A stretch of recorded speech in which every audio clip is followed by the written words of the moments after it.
Sa Star News, tampok ang isang awitin na iniaalay para kay Robin. Ang detalye ng balitang yan sa pagbabalik ng TV Patrol.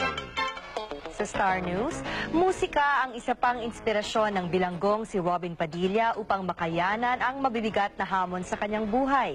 Aminado si Binoy na sa pag-atake ng kirot at kalungkutan sa loob ng selda, ang awiting Pagsubok ng Orient Pearl ang nagbibigay sa kanya ng buhay at pag-asa. Miyembro ng Orient Pearl ang mga pinsan at pamangkin ni Robin na nakikiisa sa kanyang laban.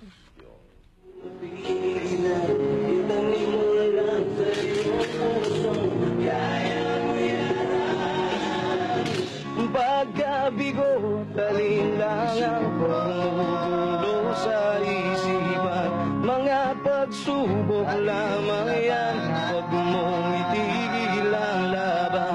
May awa naman ng Diyos ang Panginoon, siguro medyo, hindi naman siguro aabot ng 21 years yung sentence. So. Tsaka konting tiis lang dahil di naman tatagalin na habang buhay eh. Sandali lang yan.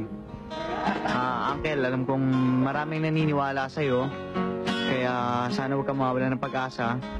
Dahil magandang example ka siguro para dun sa mga taong malaki yung problema nila. Pero hanggang ngayon lumalaban pa rin. Kaya asahan mong maraming taong gagalaw para malabas ka sa kulungan. Konting tiis lang dahil ganyan talaga. Pagsubok lang yan. Kaya mo yan.